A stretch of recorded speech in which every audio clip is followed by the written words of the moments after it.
I hope y'all are ready.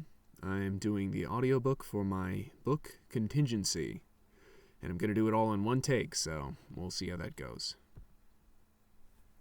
Her eyes open suddenly, the feeling of a fabric sphere nudging her forehead. She jolts upward, gripping this thing by its wrist.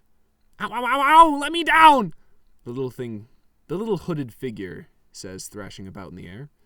The woman complied, letting him back down onto the grassy surface they both anchored themselves upon. There were trees all around, stretching to the highest point in the open sky. She assesses what is in her person. She is wearing a jumpsuit, with paneling on her shoulders and around her chest and back, with a collar that comes up as some form of neck protection. Rummaging through her pockets, she finds some lint, a toothpick, and a 1999 McDonald's exclusive Monster card. Are you even listening to me? The little thing shouts as the woman pilfers the possessions in her many pockets. She does not respond. Instead, she begins walking, surveying her surroundings.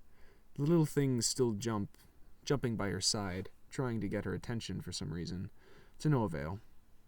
The woman takes a moment to breathe in the air. It flows easily through her senses, leaving a gentle sour taste in the back of her throat, akin to the taste of an apple. The breeze brushes through her hair as she thinks, why am I here? Suddenly, she freezes in place. The trees protest, turning a deep red color. The bark becomes jagged and angry. A figure materializes 2 yards, 1 yard, then 5 feet from her. She tries to take a breath, but not a cell in her body will budge even a millimeter. The figure stands in heavy armor, obscured by thick fabric. The figure reaches an arm out, revealing black panelings, highlighted round its edges in titanium white. The woman feels a weight in her skull, growing to an unfathomable mass, as the seconds then scrape, then gouge by. What are you? The figure proclaims. The woman feels something soft wrap around her leg. She suddenly draws in a sharp breath. Don't worry, she's just a new TV show character that will become irrelevant in the next cycle. The little thing says from below, see, do the thing that everyone loves about your character. The woman strikes the most stereotypical shrugging pose since the likes of Troy Bolton. The figure retracts its hand, appearing 1 yard, then 2 yards, then gone. Both the woman and the small thing fall to the ground with relief. The small thing stands and struts around where her face is. You don't belong here. Who are you? The woman considers her options, then takes a moment to recall her name. Alice. Alice sits up, crossing her legs. I suppose I should thank you. What was your name? The little thing scoffs at this. Atu. Though you would know that if you hadn't been such a Rudy pants. Alice shifts, perplexed. How so? Atu jumps angrily. Because I kept telling you 4 minutes ago! Alice stands up. I see, she proclaims. I do apologize. I can't say I know why, but I have a sort of list of do's and don'ts in my head. Alice begins walking. Atu jogging by her side. One of the rules told me not to interact with anything. Atu chimes in. That's a dumb rule. Interacting with people is how I survive. And clearly, not doing so is what nearly got you killed. Alice stopped for a moment, looking at the little fellow.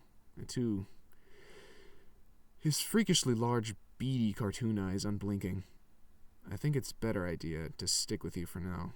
But still, why did you help me? It's in my character. That's just who I am. Alice pauses for a moment, clenching her jaw slightly for a reason she cannot recall, but continues walking, wherever the trees are clear enough to follow. Alice continues. I need to get out of here. Do you know much about this place? I do, actually. You could call me a tour guide of sorts, Atu proudly proclaims. But to be more specific, I help out anyone who's lost or new to this place. Mainly tend to suddenly materialize and have little idea where to go from there, so I guide them to where they need to go. They forget about the whole ordeal, and then they pay their rent. They pay their part, wherever that may be. You bear an odd profession, little man, tall bastard. The two of them come across an opening in the trees. Alice shields her eyes for a moment as the direct sun shines on them both. There's a vast desert that stretches out before them, pillars of stone cracked with layers of shining sand. Atu whistled. Suddenly, the sound of whirring gears, cracking metal, revealed a well-worn machine, the golden sand falling from its form like sparkling falls of water. It measured roughly 40 feet, standing upright. The machine was broad, with large glass panes stained with gold, golden sand forming its front. Bipedal in nature, its knuckles nearly brushed against the ground. It stood slowly. The machine turned, opening a hatch on its back as it kneeled. Convenient placement, Alice stated. It appears when I need it, he states. The two jumped into the hatch, gesturing for Alice to follow. She slowly clambered into the machine to see Atu fiddling around with all manner of incomprehensible knobs, switches, and levers. The machine rose, its components whirring with the metallic scrapes and clicks. Whining, not whirring, sorry. This leg of the journey takes some time. You may take some time to rest, or do whatever you need to. He gestures to the pile of orange blankets and pillows in the corner, with complimentary chips and sketchbooks, as well as a pile of miscellaneous drawing implements. Alice folds her arms. Standing is fine. Atu jumps from the pilot seat. More for me, then, he states as he flops into the cushions. Wait, she states, shaking his shoulder. But to no avail. The little lad passed out on impact. Alice stood there, questioning is unanswered, as the rhythmic steps of a metallic titan danced with the chorus of the wind. And the machine continued on. Alice sat and began pondering. How was she sent here? How will she get back? To wherever she came from. She looks down to a patch on her arm. It reads, Venetia Corp. Proud to lead the future, in bold golden lettering. More questions began to race through her mind when a rapid beep, accompanied by a red dot on what she assumed to be the radar, flared up on the main console. She bolts to the screen, looking back to Atu, still fast asleep. All right, she mutters to herself as she grasps the controls. The light begins to flash faster, the sound louder. Seconds drag on. Alice pulls, twists, cranks, honks, doinks, all manner of different doohickeys. But nothing happens. The machine continues undisturbed. Atu! She shouts. But to no avail. The light flashes. Quicker. The sound louder. Alice reeled back, clutching the nearest lever. This time with a desire in her mind. Move! Suddenly the machine twisted, right as something large rocketed past. Vibrating the steel frame of the machine as it crashed into the ground, Alice understood.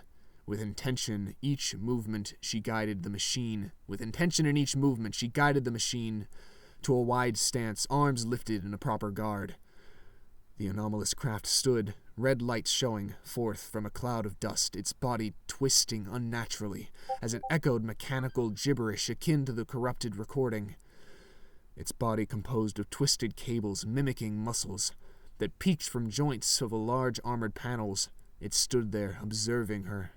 Alice lunged first, seeing an opening, not an opportunity, swinging with a twist of the hips, then the waist, then the shoulders. The arm flung forward like the length of a trebuchet, planting itself into what she assumed was the face of that thing.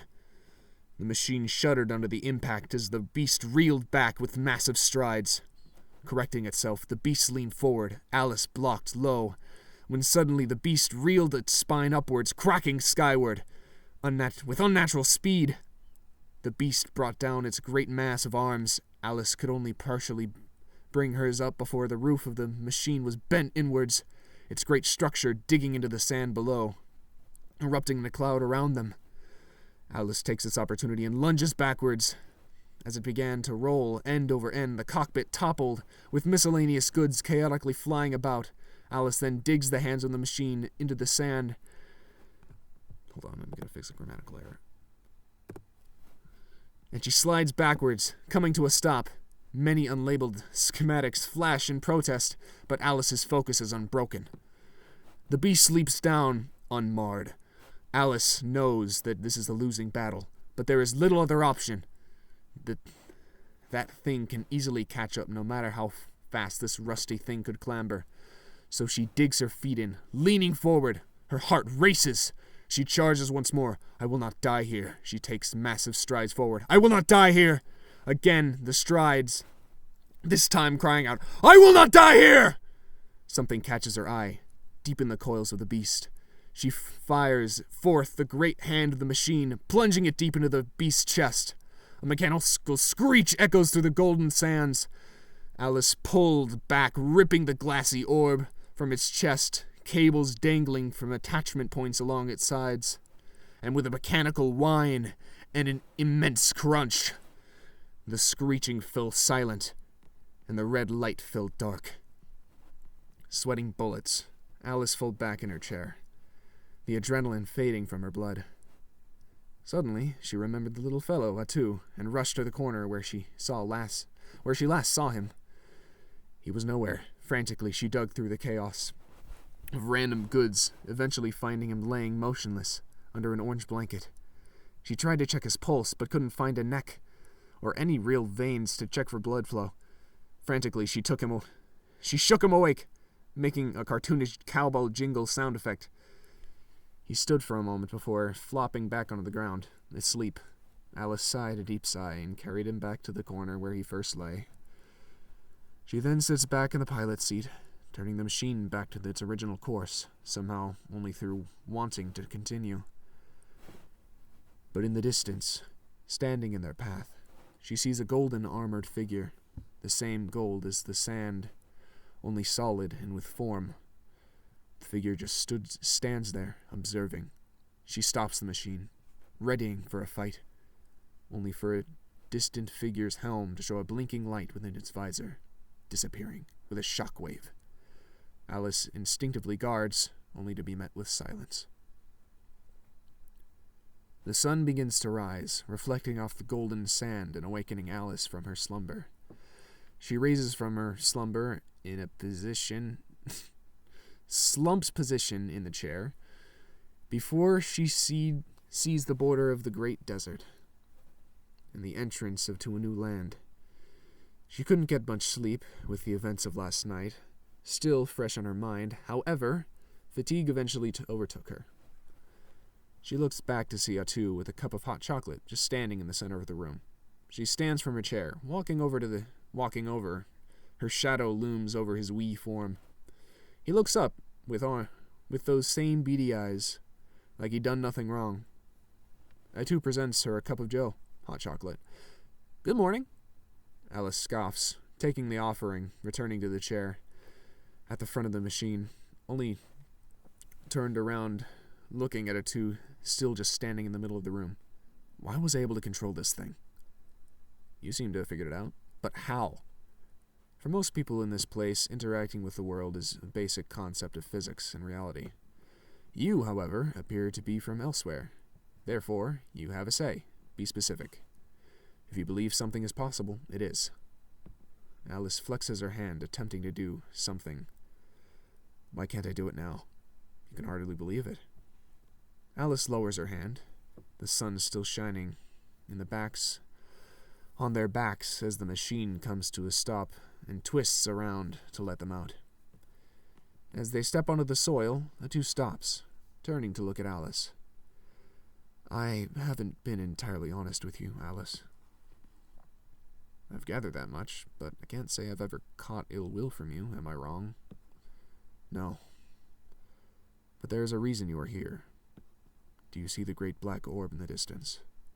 Alice gazed into the horizon, catching a glance at the glossy sphere cresting over the trees. I see it. What does it have to do with me? In that bottle, there is something I can't guide. The contingency. An old system created with good intentions. Now, if let alone, it will destroy everything. Alice thought for a moment, looking back to Atu. Can you not defeat the thing? I mean, you said that we are alike. Can you not do what you believe in? I can, but I can't do it, not alone. But I can't do it, not alone. Though I have tried. Suddenly a ringing sound echoes from far in the forest. Birds fly away from the great orb. You, however, I believe you have the potential to defeat it. Alice rubbed the back of her neck. Why me? Because you're not me.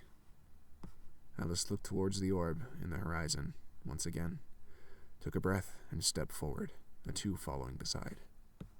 Chapter 2. Confrontation. Alice tripped over a loose root, promptly flopping onto the wet marsh beneath her. She pushed herself back up, sinking a quarter into the muck, when Atu trotted by. I'm gonna fix that. Undisturbed and clearly dry. Don't mock me, Alice hissed. I'm doing no such thing. You are just as capable as I. Remember, believe it, and it shall be. Atu then promptly sinks a foot into the mud. Alice smirked, then continued trudging. Atu looked unamused, then unsank. Alice gradually started walking atop the mud instead of in it. I suppose seeing an example helps. Alice excitedly proclaims, but I've been doing this ever since we struck mud. It especially helps when I see you could sink. Whatever works. The pair then come upon a river, splitting the trees for miles. Its body was wide and the water swift. Atu steps forward and turns back to Alice. I'm going to leave this one up to you. For some reason, I figured as much. Alice observed the river, its surroundings. The ground was soft underfoot, but she had managed the sinking problem. The tree line was far from the river, and the river was vast. Alice stepped into the river, its current pulled at her foot. Taking in a deep breath, she forced down her foot and attempted to walk upon it. Immediately her legs were pulled from under her as if she stepped on a treadmill at full tilt. She dragged herself back onto the shore and coughed up unwelcome waters. What did you think would happen? Oh, please, this isn't... No, I want to know what your thoughts were when you took that step. What did you believe? The water is moving rapidly. If it were solid, that's what would happen.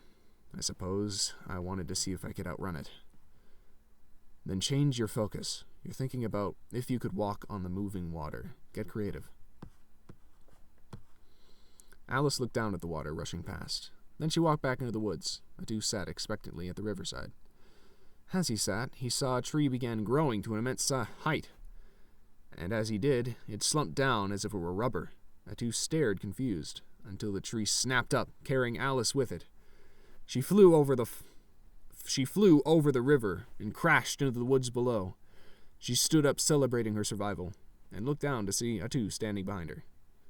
Honestly, I clocked you as the type to make a bridge. Are you... Honestly, I clocked you as the type to make a bridge, but you are absolutely on the right track. Alice nodded and continued down the trail. As they crested over the last hill, they now see the dome in perfect clarity. Atu pulled at the ground. The soil clumped together, forming into a leather backpack, roughly the same size as him. Atu climbed into the sack and looked to Alice. Put me on. Pardon? We need to be in contact in order to prevent you from becoming stiff like before. So put on the backpack and let's get this motion. Alice equipped Atu and trekked down the hill to the dark orb. The air was still. The air was still there as Alice approached. Atu climbed on in once more. I won't be able to help you like before. We got lucky on a bluff with a spectral form. And this is his real body. I can serve little more than protection. How do I open it? How else? Belief. Alice reached out her hand, pressing her palm against the smooth, glassy surface. And after a moment, originating from her hand, the orb disappeared in a perfect circular deletion. Immediately, the contingency stood before her. That same smooth black armor, covering his body, far more clear now. His face covered by 4 panels, creating a cross-shaped gap in the center of his face. His cloak blown backwards by the suddenly present winds. There he stood, unmoving, observing, like so many others. Eventually he spoke. "Alice, was it?" "That it is." "Then he lied to me earlier. I'll be sure to remove him before he causes any other anomalies. However, before that, you're going to have to disappear." Alice raised her fists. "You first." The contingency zipped faster than the eye, whirling around to strike from behind. Alice barely twisted in time to evade, slowing him down for only a moment with her will. The contingency twisted, jumping backwards. "That won't happen again, invader." Alice breathed deeply, shaken trees creak to a stop, the rain about to fall, frozen only 20 feet above. "Now we're even." You are nothing!" The two walked closer, each taking up a fighting stance. Alice attacked, hooking his leg with her foot, hammering his chest. He stepped back, analyzing her. She continued, right hook to the gut, knee to the side, left hook to the face, right hook, left, right, left. The contingency shifted, his footing, and hammered her into the ground. She bounced up, partly thanks to a tube being boneless. She whipped around and attempted to headlock, only to get thrown off and slammed against a nearby tree. He charged forward, hammering on her defenses, her arms nearly giving out with each blow. But within, she held on to the belief that she could survive. And suddenly, a new thought came to her mind. I can fly. But it wasn't enough. I'm weightless. She began to drift, still hammered into the tree. I can carry his weight. She grapples him. I can fly! Alice whipped into the air, through the frozen rain into the clouds.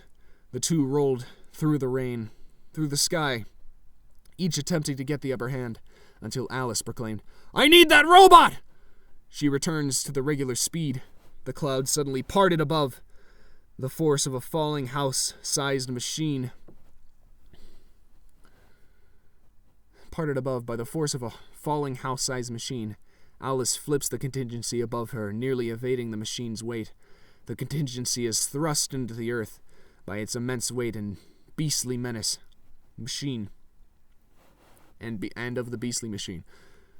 But suddenly, a shockwave forms and immediately freezes in place below as time is perceived rapidly once more.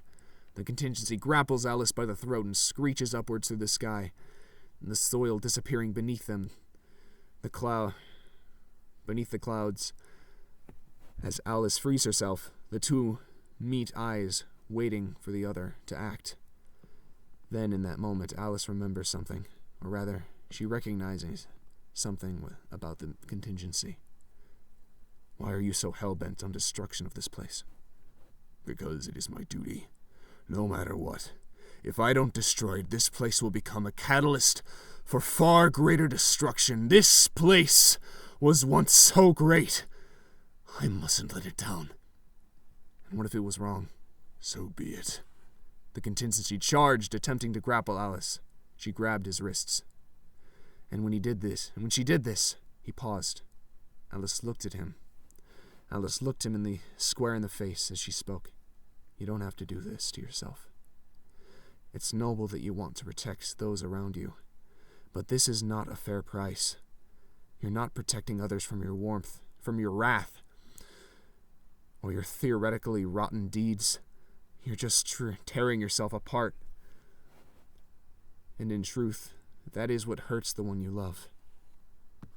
I have to, no matter what. As you climbed out of the bag, Alice carrying him Alice carrying him to the contingency, and gently wrapped his arm. And gently, he wrapped his arms around the neck of the contingency. No, I don't need this. You can let go, Spikelon. Spikelon slowly began drifting back to the earth.